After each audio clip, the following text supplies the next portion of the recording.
Good morning. It's Tom Padula from TomPadulaTV on YouTube and Insegna Booksellers here from North Carberg in Melbourne. Today is the 6th of September 2022, and it's a very important date for me personally because my mother was born on this day in 1916. She would have been 106. She died in 1924. 1994. Boy, time goes by, doesn't it ever?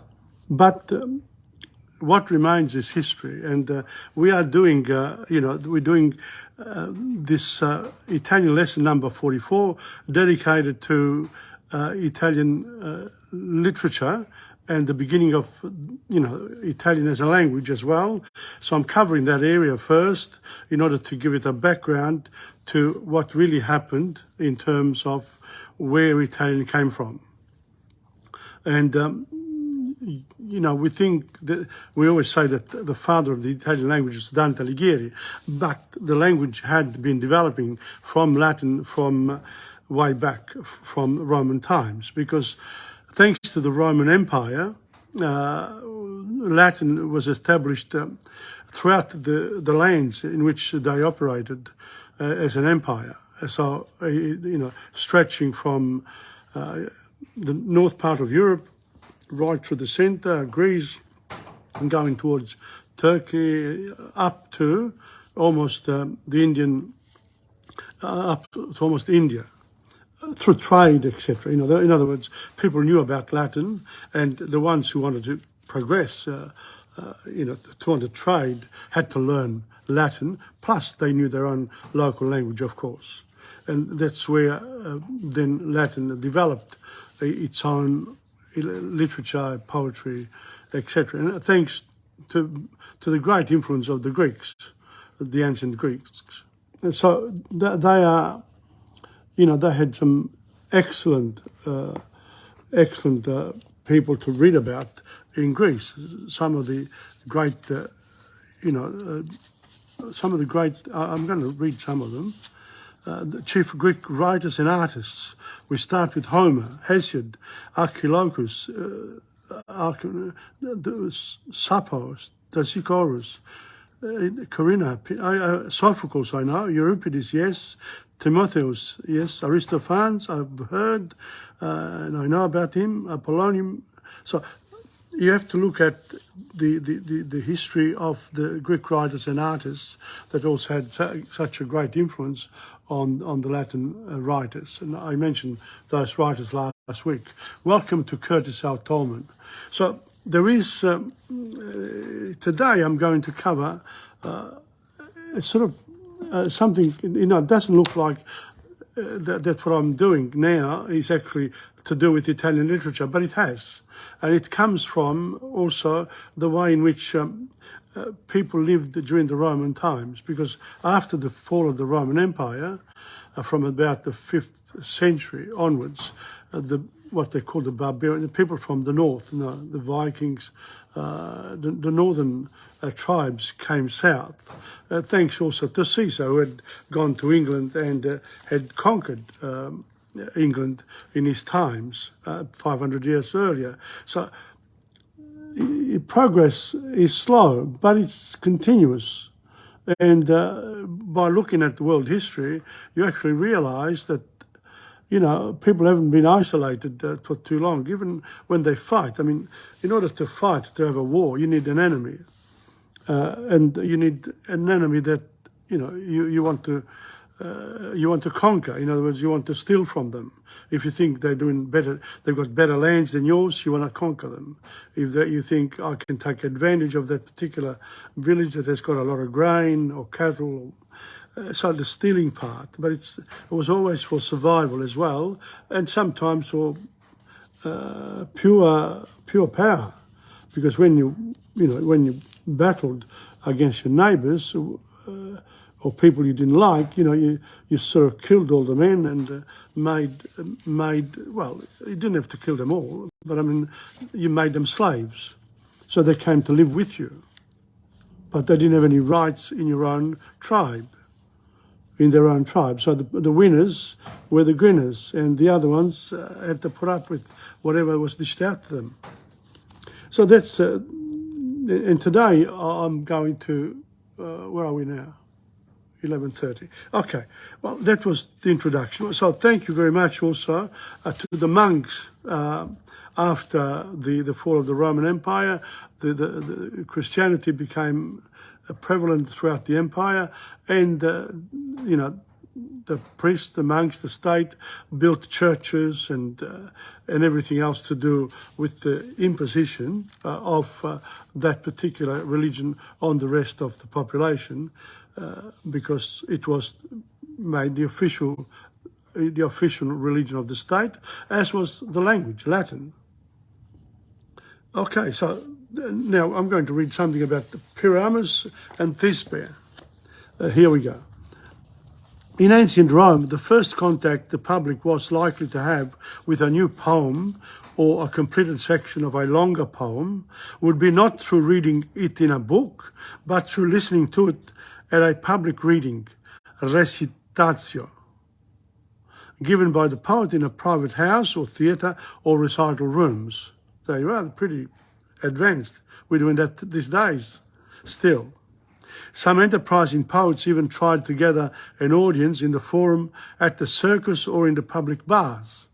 But public bars weren't like our swimming pools. They were real, you know, places where there were social places, a mix between a church and a sporting club. Everything is there. The large public bars often contained, in fact, libraries and reading rooms. And of course, they provided the books as well, you know, the papyrus books, and thus catered to the minds as well as the bodies of their patrons. Martial complained of a boorish poet, I don't know who Martial is, so somebody, you know, in Rome complained of a boorish poet who pursued him wherever he went, reciting his verses. So, I flee to the bars, you echo in my ear. I seek the swimming pool, you don't allow me to swim. In other words, you want to listen to my poetry. That's good, isn't it?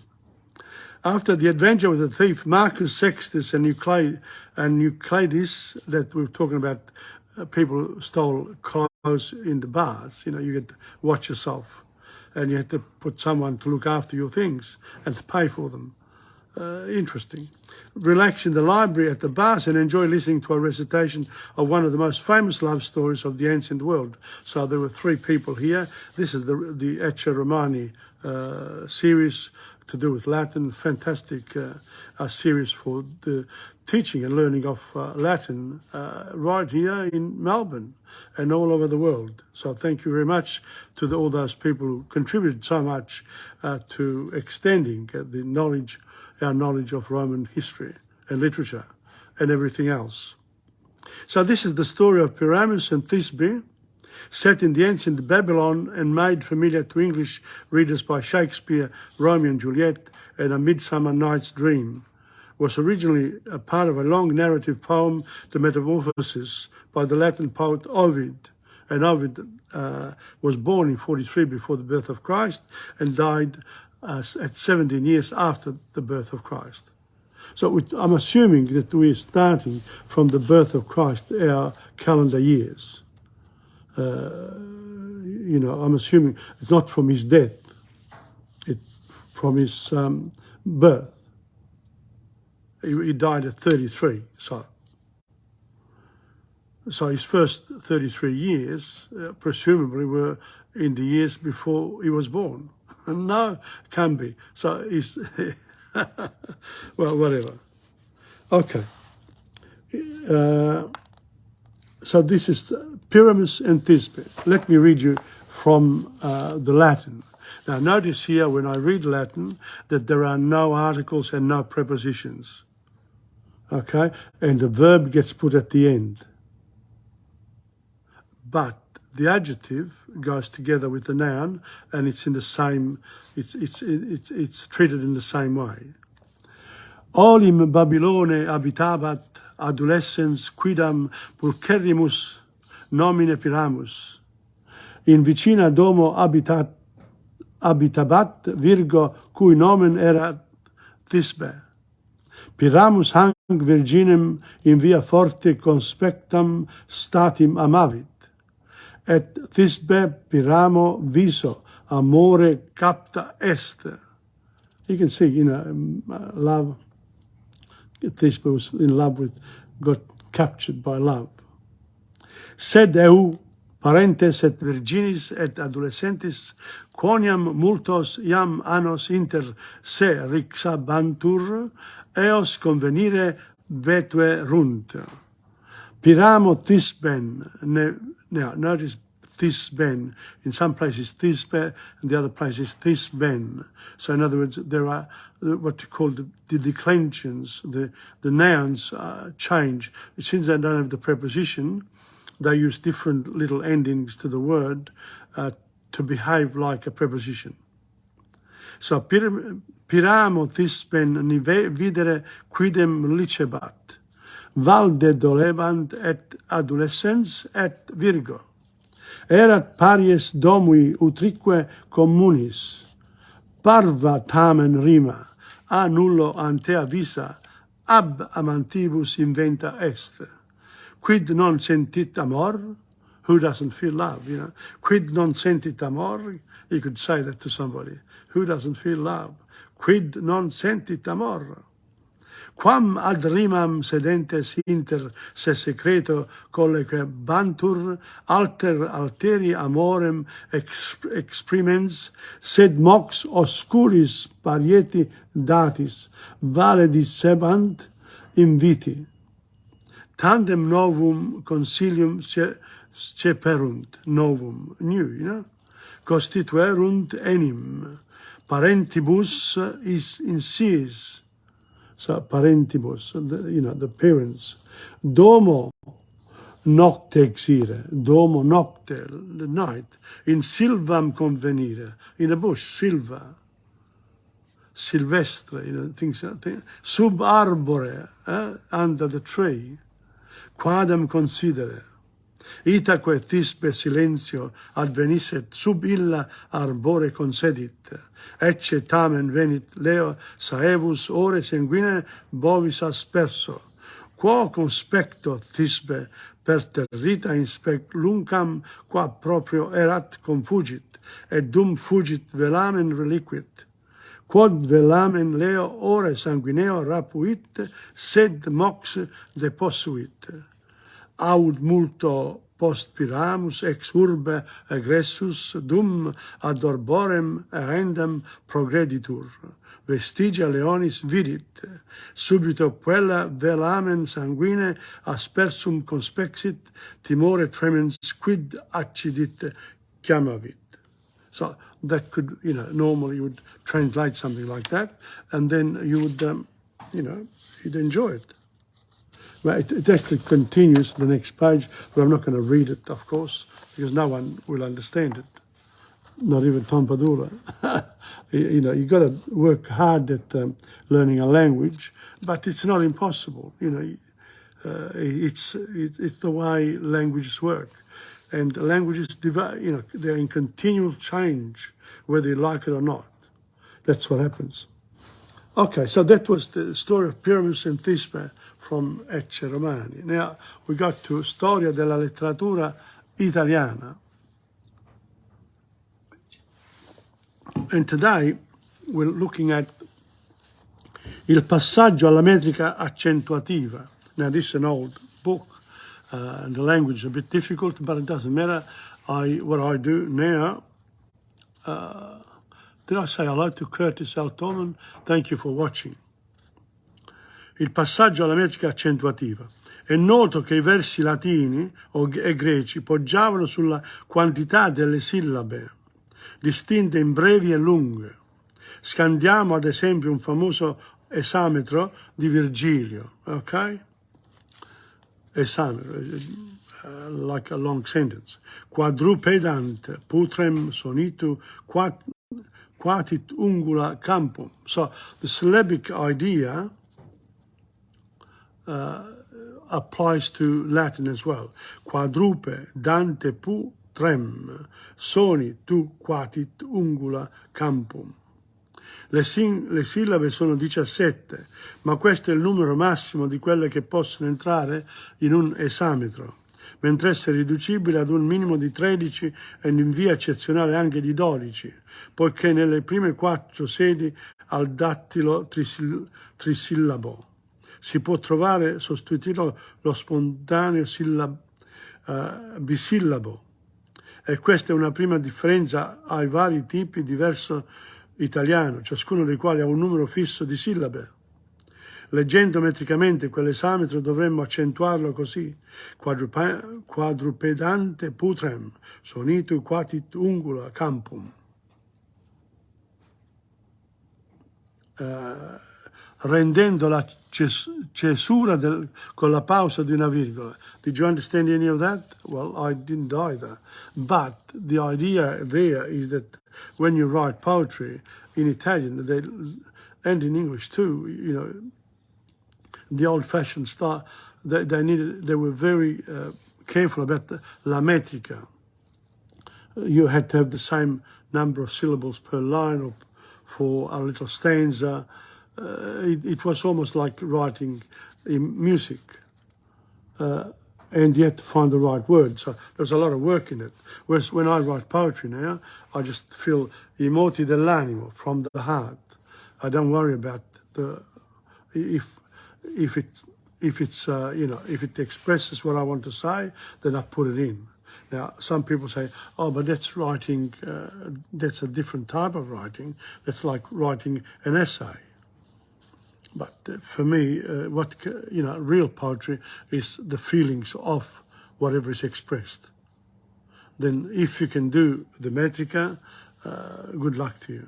I've done a few, but I don't have the patience to keep on doing some, looking for this. But some people actually do that now, okay? So, rendendo la cesura con la pausa di una virgola, se non che il verso spesso citato dai rettori come un ottimo modello di armonia imitativa diventa meno persuasivo per l'orecchio di noi moderni proprio se lo recitiamo secondo il suo schema metrico. Recupera invece la sua musicalità se lo leggiamo a nodo mostro, cioè come se fosse un verso italiano, conservando a ciascuna parola il suo accento originario. Quadrupedante putrem sonitu quatit ungula campum. So saying, you don't worry about the way they used to read it before. We read it in our own way. Welcome to Assunta Lombardi. Now, questa apparente assurdità si spiega con una doppia ragione. Da un canto noi moderni abbiamo perduto il senso esatto della quantità delle sillabe, dall'altro è lecito supporre che quando gli antichi, specialmente i latini, leggevano i loro versi, il senso della quantità in loro vivo fosse di tale natura da portarli ad una accentuazione non remota da quella a noi familiare. Insomma, i contemporanei di Virgilio dovevano leggere quell'esametro piuttosto come è indicato in B che come indicato in A. So in other words, they read it to suit themselves, to suit their voice or whatever. So they didn't follow the rules of the esametro the way it was written. In conseguenza di ciò possiamo che tra il sistema quantitativo classico e quello qualitativo nostro, per cui le sillabe si distinguono in toniche e atone, toniche when you sound it, atone is when you don't, you lower the voice, non ci sia addirittura un abisso. Tanto è vero che la conversione della quantità in qualità si compì gradualmente attraverso sottili trasformazioni. Del resto, sebbene si riflette, anche le sillabe delle nostre poesie hanno una durata, variabile nel movimento ritmico del verso, o meglio dei versi, ed una variabilità consimile doveva presso gli antichi ammorbidire e flettere la rigidezza dello schema metrico. Now, I don't have that, but I was going to read this poem later, but I'm going to read it. That's one of my poems here. That's the way I write, okay? And I say, impariamo. That is from Amica Poesia. Impariamo ogni giorno qualche cosa, che c'è il sole che riscalda la terra, che porta la luce su ogni cosa, che c'è l'oceano, il mare, il lago, il fiume, il ruscello e le pozzanghere, che ci sono i pesci di tante specie, che c'è il vapore che riporta l'acqua lassù nel cielo dove si forma l'arcobaleno, ma anche le nuvole, la pioggia e la neve. Impariamo che c'è il ghiaccio sui monti alti, ma anche il profumo dei fiori, l'erba fresca, gli animali, che tanti pastori vivono all'aperto quando d'estate le lucciole brillano nella notte sotto le stelle e la luna. Impariamo adesso qualche cosa sugli umani che vivono al mondo, quelli che si vogliono bene, quelli che aiutano e sorridono, che non vogliono fare la guerra, che cercano sempre la fratellanza. Impariamo ogni giorno insieme a portare ad ogni persona, alla gente, il conforto, la concordia e il benessere. Impariamo infine che l'umanità, che è fragile per natura nell'infinità, ha soltanto tanto bisogno di pace. Now, if you look at this ones here, it sounds all right, but in the old days, it's impariamo, impariamo, it's 3 syllables, ogni, another 2, makes it 5, giorno, another 2, 7, qualche, 9, cosa, it's 11. The next one is che c'è, 2, il, 3, sole, 5, che, 6, riscalda, 9, la, 10, terra, 12. So if we eliminate, say, il or whatever, it's almost there. Che, but the next one is che, 1, porta, 3, la, luce, 6, su, 7, ogni, 8, 9, cosa, 10, 11. It's almost there. But you'd have to work very hard to get it all. So, impariamo ogni giorno qualche cosa che c'è, etc. And the Latins had that sort of metrica. That's what it's called, metrica. Forma della poesia lirica, lyrical poems, the ones you write from your heart, you know. Il primo sviluppo della lirica moderna è strettamente legato alla musica. Gli inni liturgici della Chiesa, so came from the church, dei quali abbiamo riportato qualche saggio nel precedente capitolo, costituiscono un avviamento alle forme della nuova poesia. I versi non solo si accompagnano con la musica, ma sono qualitativi e sono accoppiati dalla rima. Altra novità della metrica moderna. It has to rhyme. And I always thought that, people told me that poetry, you had to have rhymes in a poem. I don't believe in that at all. I thought you have to have the feelings of the heart. But, again, it's your way of looking at things. Ma in quella che è forse la forma più antica della nostra letteratura, nella canzone a ballo o ballata, entrava anche, come lo stesso termine suggerisce, la danza, la quale era eseguita da più persone disposte in cerchio. La ballata consta di una ripresa, cioè ritornello, e di varie stanze, cioè strofi. So, some of the poems, some of the, I'll select one here. I think Chitarra Romana has that. Because la ballata, it's like, that's una ballata. I'll do that in a minute. La laude si cantava in lode di Dio, di Gesù, della Vergine e dei Santi, e si può definire per il suo schema metrico più usuale una ballata senza ballo, tanto che mentre prima era intonata su musica propria, nel 300 si avvaleva delle melodie di ballate in gran voga. So in the 1300, here again, the progress, it's 1,000 years later. You can see the generations, they continue one after the other, and they all live something, but in the end, you end up with what you've got now. And you have to put it in the way they used to do it then as well. So, prima era intonato su una musica propria. Nel 300 si avvaleva delle melodie di ballate in gran voga. In other words, they used to sing these things in the squares, in the piazza, or in the open spaces, really. And this is when one of the first Neapolitan songs began too, with the women, I think women washing their clothes, and they used to sing. Quando anche il contenuto di questo contrastasse con le esigenze morali, so the church had great power about what you could get away with in speech. You couldn't say anything that wasn't religious, and they would punish you if you didn't follow what. Well, they would punish you, relatively so. I'm not sure how bad it was, but I assume some people would be very cruel, even though they were supposed to forgive and let people live their own lives.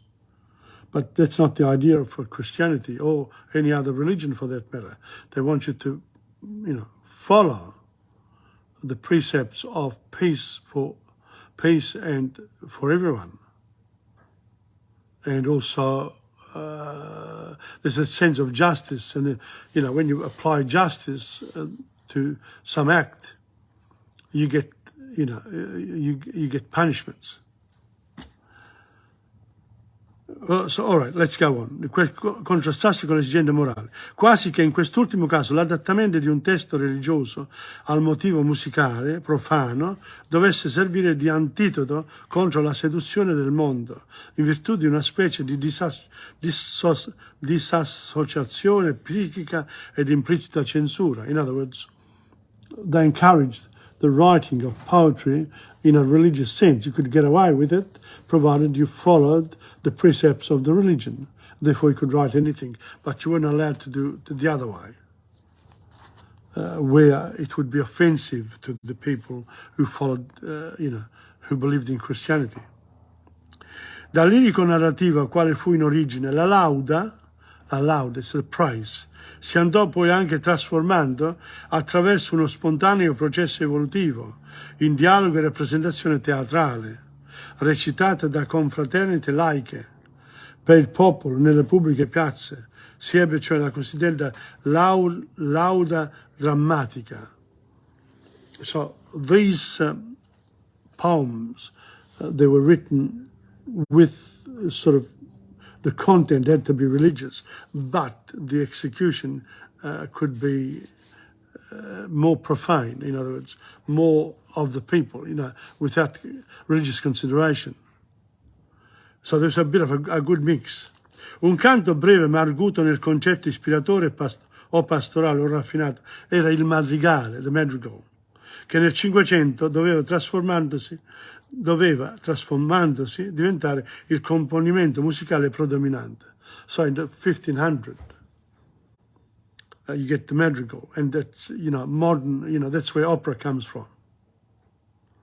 Esso nel 300 costava di uno o due distici per lo più a rima baciata.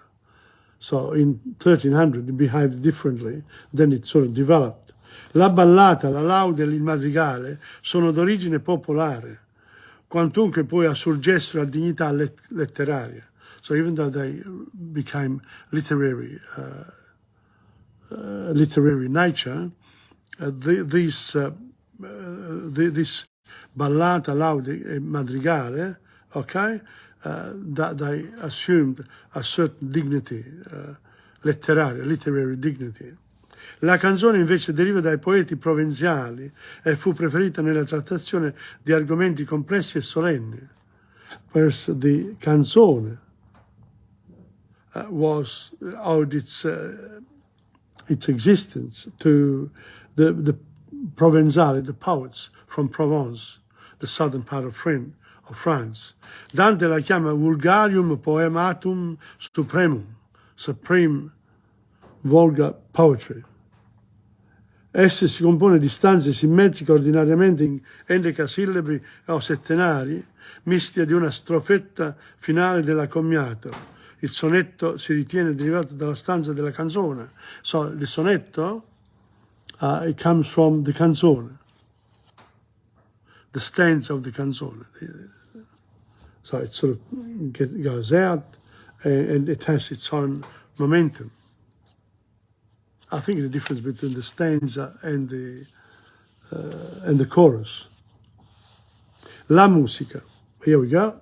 It's another one. I'm going to do this as well because we're almost there, but the next one will be influssi stranieri e spunti originali nella letteratura italiana del 200. So we're moving on to the Italian literary tradition and the people who wrote in the Volga in italiano, including Dante. La musica, ma che specie di musica era quella che accompagnava le forme liriche di cui abbiamo discorso? Le notizie che se ne hanno poggiano su documenti conservati fino ai nostri giorni. So we've got some documents that say this is the way it was. La musica del 200 era tecnicamente parlando ad una sola voce, cioè per solo tenore o per solo baritono o per solo soprano, eccetera, ma poteva essere cantata anche da più persone in coro. Nel 300, parallelamente all'evoluzione delle forme poetiche alle quali non si adattava più l'ars antiqua, modellata sul canto liturgico gregoriano, sorse l'ars nuova fiorentina, che segna il distacco dalla musica profana da quella sacra. So in ars nova, in Florentine new art, there's a shift where music and the lyric, well, the music, profane music, in other words, like the tarantella, etc., as against the ones that are played in church, that are more somber. Famoso dovette essere il compositore Pietro Casella, che, come sappiamo da un episodio del Purgatorio 2, libro 2, 106-117, in the second canto, intonò, cioè musicò la canzone dantesca Amor che nella mente mi ragiona. That's when, cioè Nova non solo rinfrescò l'espressione musicale dei sentimenti, ma fece prevalere la polifonia, il canto a più voci, ciascuna delle quali poteva essere eseguita da una singola persona in combinazione con le altre o da un coro. So you could have a choir or a single person singing. La canzone tuttavia finì col distaccarsi dalla musica. The lyrics were distinct from the music. Le laudi erano invece sempre cantate, talvolta in forma amebea, alternandosi, cioè un solista ed il coro. Naturalmente le voci erano rincalzate da strumenti musicali, arpa, viola, liuto, flauto ed altri. These are some of the musical instruments of the times, and they're still there. The arpa is, the viola, the lute, flauto ed altri. È ovvio che la polifonia, per quanto conservasse un disegno melodico e lineare e non rassomigliasse quindi alle complesse orchestrazioni moderne, apportava e consentiva variazioni molteplici, fantasiose e leggiadre. So, this music here it didn't really resemble what we have today, but had multiple variations, both from a point of view of your own fantasy, and leggiadre means that they are pleasant to listen to. Beautiful. That's it. Now, and as we move on with this book here, I will, will then move around it because, there isn't much material to do with early Italian literature. So I had to pick up from the Latin and walk our way through. So we are aware that the Romans had particular culture, and that once the Christianity came in, they had a particular ideology as well. And that became the culture of the times. It was imposed. And then early in the 1400, the Inquisition, got hold as well. So people were forced to practice the way the Christians should live. Okay, so that's it. Now, I deserve a drink, no? I was going to do, since we are in Rome, we might as well do chitarra romana, no? Sotto un manto di stelle, Roma bella mi appare, solitario il mio cuor, disilluso d'amor, vuol nell'ombra cantar. Come on, I'm going to bring you in. Okay, here we go. Sotto un manto di stelle, Roma bella mi appare, solitario il mio cuor, disilluso d'amor, vuol nell'ombra cantar. Una muta fontana e un balcone lassù, oh chitarra romana, accompagnami tu. Suona, suona mia chitarra, lascia piangere il mio cuore, senza casa e senza amore, mi rimani solo tu. Se la voce è un po' velata, accompagnami in sordina, la mia bella fornarina, al balcone non c'è più. Lungo Tevere dorme, mentre il fiume cammina, io lo seguo perché mi trascina con sé e travolge il mio cuore. Vedo un'ombra lontana e una stella lassù, oh chitarra romana, accompagnami tu. Solo, solo via chitarra, in sordina, se la voce è un po' velata, accompagnami in sordina, la mia bella fornarina, al balcone non c'è più, oh chitarra romana, accompagnami tu. Now that's a beautiful song.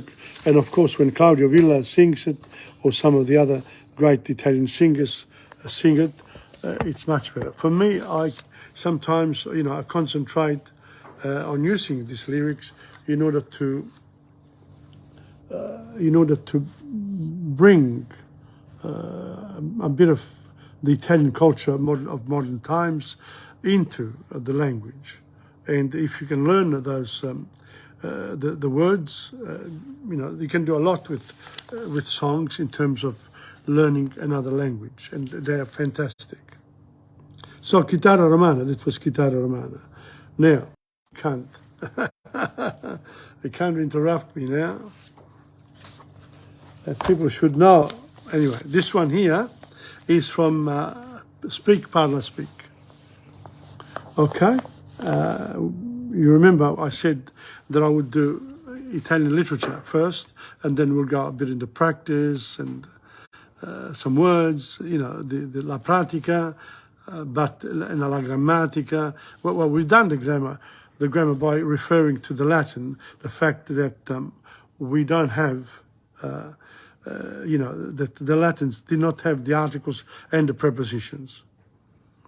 Okay, so they used 7 parts of speech. Okay, now this one here is from Speak, Parla, Speak, and it's called Disegniamo. Okay, I'm just going to show you the words as well. Let's go. Disegniamo. È ora del disegno. It's time for drawing. Let's draw. Distribuisci la carta da disegno. Sai dipingere? Adesso proviamo assieme o insieme. proviamo assieme, it's good. Different words for insieme. It's time for drawing. Give out the drawing paper. Do you know how to paint? Now let's try it together. Ok? Prendete, take, le matite colorate, i pastelli, i pennelli, gli acquerelli, i tubetti dei colori, il cancellino, il cassino, lo straccio, i pennarelli. Okay, so these are, take out the colored pencils, the pastels, the brushes, the watercolors, the paint tubes, the duster, the cloth, and the textures. Attenzione, non sporcate, don't get dirty. Mettetevi il grembiule, la tuta, un vecchio maglione. So, careful, don't get dirty. Put on the apron, the overalls, an old jumper. Next one. Non rovesciate i colori.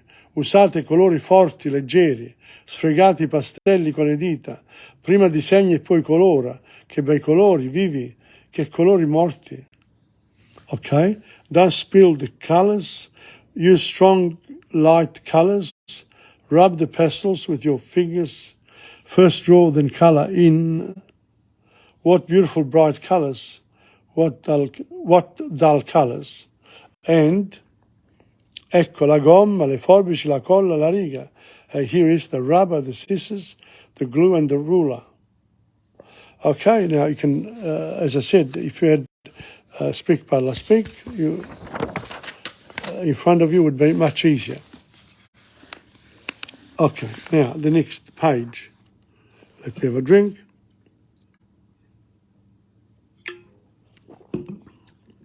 La squadra, le mollette, un fermacarte.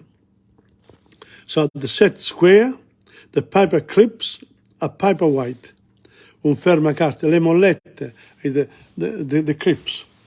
Ok. Piegate il foglio in due, in quattro, ritaglia le figure, tagliate a metà, taglia a pezzi, attenti a non tagliarvi. So, fold the paper in two or four, cut out the pictures, cut in half, cut into pieces, be careful not to cut yourself. Ok? Mi serve la riga, mi servono le forbici, mi sono tagliata, metti un cerrotto. So now glue, I need the glue. Who's got the sticky tapes? Give me a hand, please. So the next one is, here are the stickers, ecco gli adesivi. Ecco le etichette gommate, here are the adhesive labels. Usate la cucitrice, le graffette sono finite, ci vogliono delle puntine, voi anche il cellophane. Use the stapler is cucitrice. The staples are finished, we need some thumbtacks, do you also want the cellophane? Presto il campanello è suonato, mettete via tutto nelle scatole, pulite lo sporco, scopre il pavimento, pulisci il banco di lavoro, tutti i banchi a posto, cancella la lavagna, vai a sbattere lo strofinaccio. So quickly the bell is gone, put everything away in the boxes, clean up the mess, sweep the floor, clean the bench. Are all the desks in order? Wipe the board, go out and shake the duster. So that's for disegnare. So these are the words. So it's important. It's important that you get your resources for learning, the language. It's, I think if you really want to make more progress, I think you need both, what we're doing right now. Now, the next song is, I don't know whether I can try this one here, Caruso, a famous song by Lucio Dalla. He wrote it and he's also passed away. So now, again, I'm going to concentrate on the lyrics. I'll try my best in terms of the tune itself, but here we go. It's a beautiful poem, this one. Qui dove il mare luccica e tira forte il vento, su una vecchia terrazza davanti al golfo di Sorrento, un uomo abbraccia una ragazza dopo che aveva pianto, poi si schiarisce la voce e ricomincia il canto. Here we go. E ricomincia il canto. Te voglio bene assai, ma tanto, tanto bene sai, è una catena ormai, che scioglie il sangue di te vene, sai. Vide le luci in mezzo al mare, pensò alle notti di là in America, ma erano solo le lampare e la bianca scia di un'elica. Sentì il dolore della musica e si alzò dal pianoforte, ma quando vide la luna uscire da una nuvola, gli sembrò più dolce anche la morte. Guardò negli occhi la ragazza, quegli occhi verdi come il mare. Poi all'improvviso uscì una lacrima e lui credette di affogare. Te voglio bene assai, ma tanto, tanto bene sai, è una catena ormai, che si scioglie il sangue di te vene, sai. Potenza della lirica, dove ogni dramma è un falso, che con un po' di trucco e con la mimica puoi diventare un altro. Ma due occhi che ti guardano così vicini e veri, ti fanno scordare le parole, confondono i pensieri. Così diventa tutto piccolo, anche le notti là in America. Ti volti e vedi la tua vita. Ti volti e vedi la tua vita più della morte. Well, there must be another page. Never mind. Okay. Well, that's Caruso. Now you can look it up. Okay. Both the lyrics and the sound by Lucio Dalla. Beautiful song. It is really, really incredible. The poetry of this song. Okay. Now, as I said, we've done that. We've done the Speak, Parla, Speak. Now, I think it's time for us to... I have something else here. Where is it? Hold on. Let me... Oop. Here we go. Okay. Just 1 second. And here we go.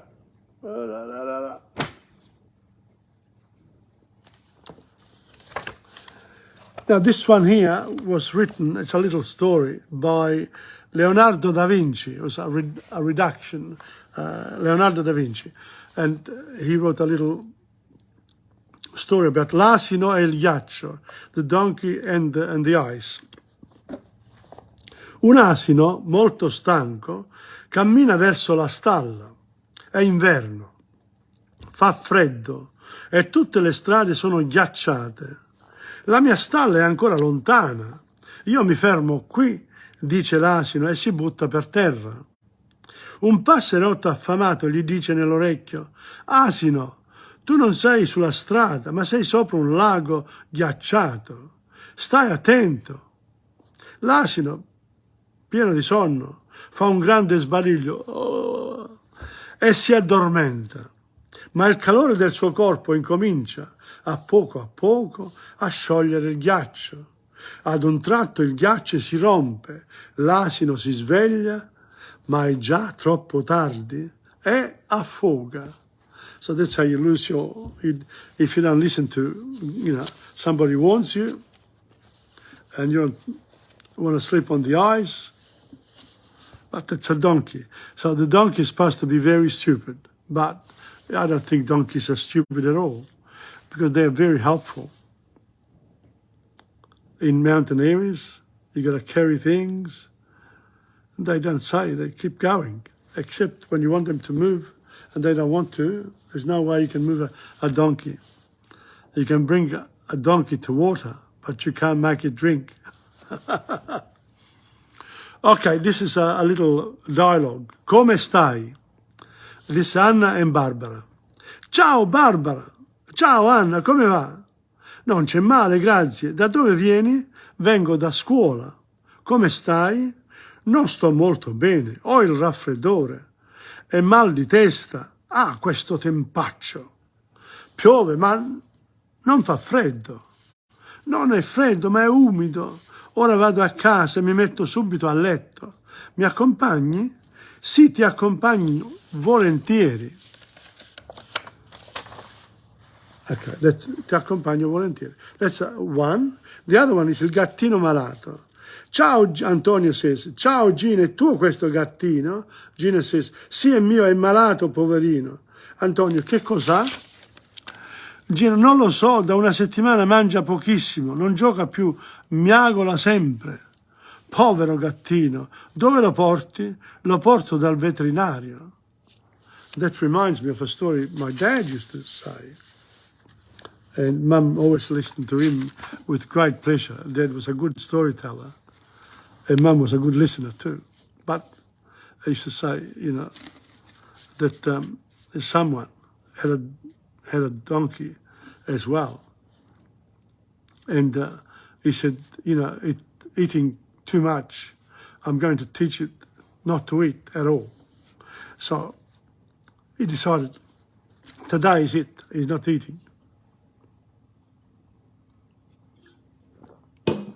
And then the day after, and the day after, he went to the piazza.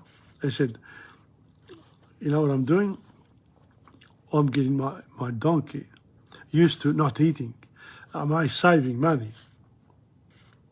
And then it went on like that for another 2 or 3 days. The donkey didn't say much, looked a little bit sad, but on the 8th day, the donkey died. He died on me just when I made sure that he could, you know, save him money by not eating at all. So who was the donkey in this case here, the donkey or the owner? Okay, so there are a lot of stories about donkeys.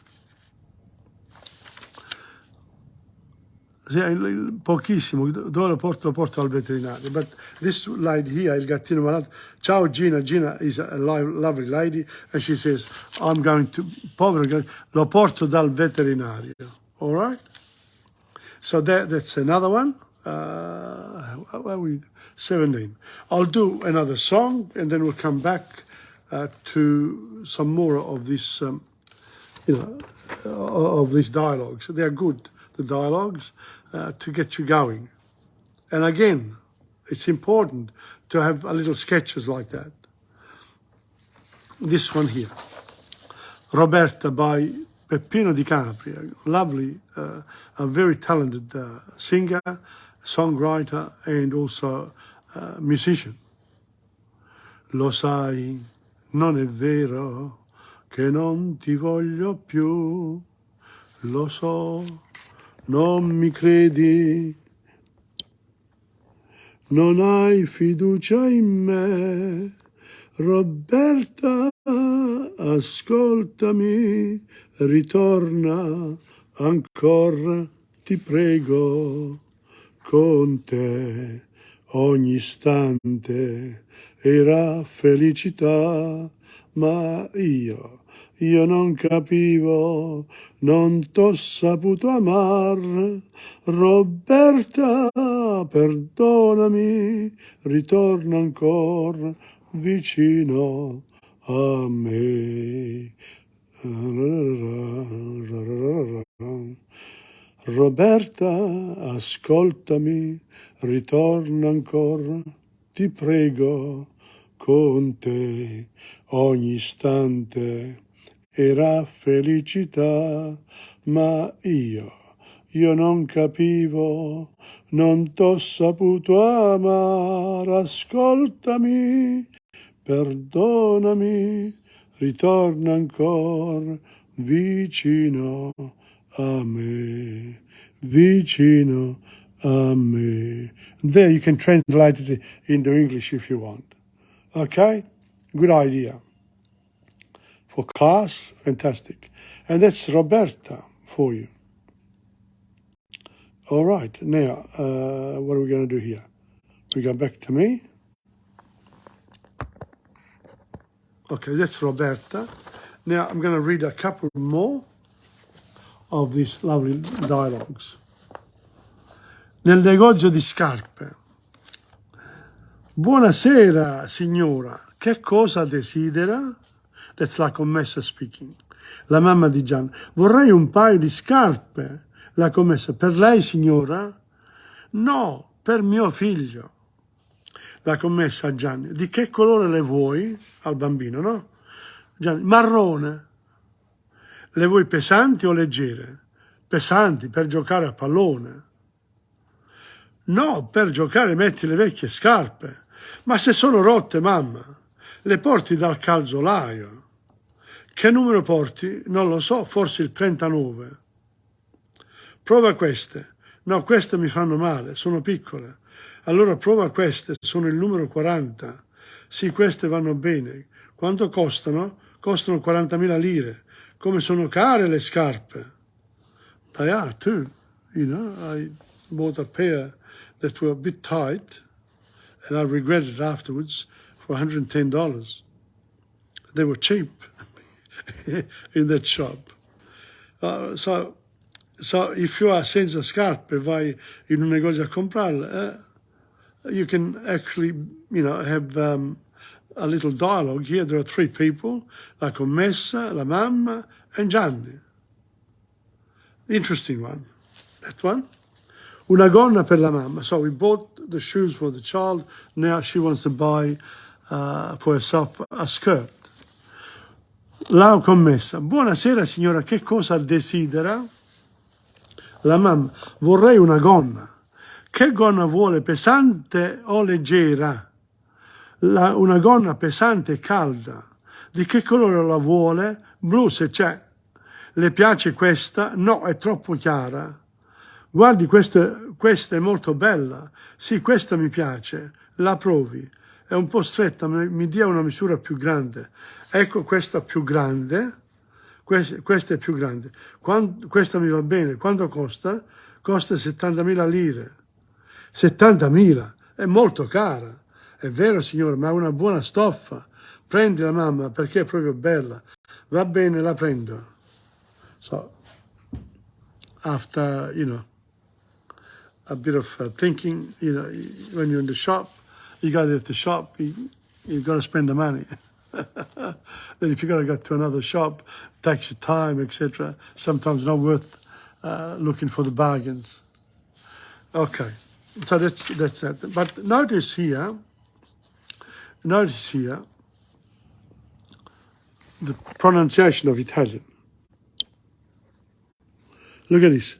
Buonasera, B-U-O-N. Buonasera, signora. Che cosa desidera? This is syllabic in Italian. Vorrei, E-I, two sounds. Vorrei una gonna. Che gonna vuole? Can't say che gonna vuole, che gonna vuole, pesante o leggera. Notice the adjectives there. One ends in E and the other one ends in I. Una gonna pesante e calda. I want, a skirt. Pesante e calda. She wants a heavy one and she's asking, do you want a heavy one or a light one? Una gonna pesante e calda. I want a heavy one and a warm one. Di che colore la vuole? Blu se c'è. Blu. Le piace questa? No. So she looks at it. No, è troppo chiara. La provi. Sì, questa mi piace, la provi. È un po' stretta, ma mi dia una misura più larga. Ecco, questa è più grande. Questa mi va bene. Quanto costa? Costa 70.000 lire. 70.000. È molto cara. È vero, signora, ma è una buona stoffa. Prendi la mamma perché è proprio bella. Va bene, la prendo. so it's not going to save money. Interesting. Okay, that was Una Gonna per la Mamma too. We've done quite a bit there today. Now, not to finish off, because I've got still other possibilities.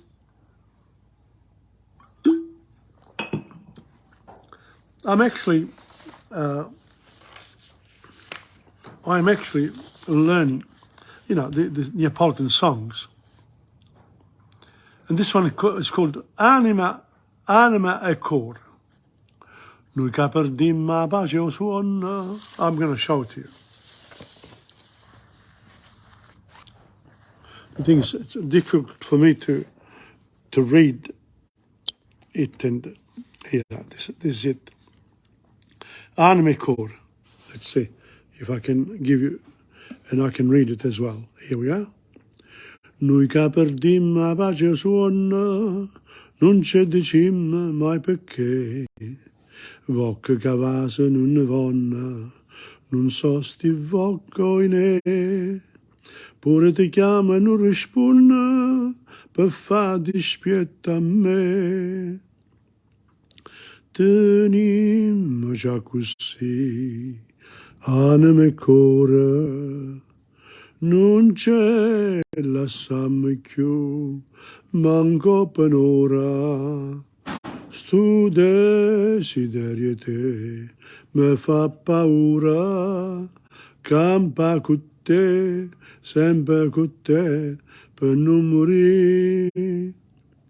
Che c'è, dicemmo a fa, parole amare, si ho bene può campare, per non respira, si smania pure tu per chi sta amore, tenim già così, anima e cuore. Forse sarà che o canta è dolce, forse sarà che bene fa, quando mi sente più felice, non è felicità. Specie se a volte tu mi dice distratta a verità. Tenim già così, anima e cuore, non c'è la sammi più, manco per ora. Stu desiderio te mi fa paura, campa con te, sempre con te, per non morire. Che c'è, dicemmo a fa, parole amare, so bene può campare, con un respiro, si smania pure tu, perché st'amore, tenim già così, anima e cuore. These are beautiful classical songs. And you notice that, you're comparing, now let's compare the Neapolitan here from this song with the Italian ones. A bit of a difference, local language, but it's okay. And also the pronunciation changes. Respiro, pure tu chiama e non rispon, invece di rispondere. Non respiro, anima e cuore. This is anima e cuore, almost the same. Sempre con te, with you, con te, con te. Per non morire. Che c'è, dici ma fa, parole amare. So that's easy enough. Okay, so these are the comparisons that you can make when when you're doing the language. Now, I encourage you to do a lot of those sketches and the songs. You don't need other people, but with the sketches, it would be very helpful if you got someone else. Now, I have a lot of resources here at Insegna Booksellers. I don't want to say too much, but it would be worthwhile if you really want to improve your Italian. Come to see me. We'll go through it. You know, I can serve you. Hello, Angela Imola. Thank you for coming on. I can serve you in terms of providing the right resources and also how to use these things. Apart from that, there's a lot more that, we can do. For example, how would you like to come to, to the restaurant there, Il Carretto, for a pizza night, where we just enjoy each other's company over a beautiful, really good pizzas and everything else. There's a menu there, but, we have a pizza night and I'll get a particular corner there. I still haven't asked him yet, but I will do that. But if you do enjoy coming or you want to come to a pizza night, yeah, let me know. Just say, Tom, I'm interested. And then I'll let you know when the time comes. I need to have enough people who are interested in order for me to organise the evening. Okay? So that's one. The other thing too, I just want to announce, today is Tuesday. I think I won't make, but from Friday the 18th, no, Sunday the 18th, I won't be able to do the Dante. I'm going away for Sunday, and then the week after I'll be going away again somewhere else, actually to Adelaide, I hope, for a few days. So I'll come back. I think I won't miss any lessons, Italian lessons at all, but it'll affect the languages and cultures and the Dante. I think the history part and and this one here, Italian lessons, won't be affected. Oh, that won't be affected at all. So it'll be only, one is affected by 2 lessons, which I miss, and the other one by 1. Also, as of yesterday, if you live in the North Baldwin area and you want to do Italian at the University of the Third Age, there in Dipteen, just enroll.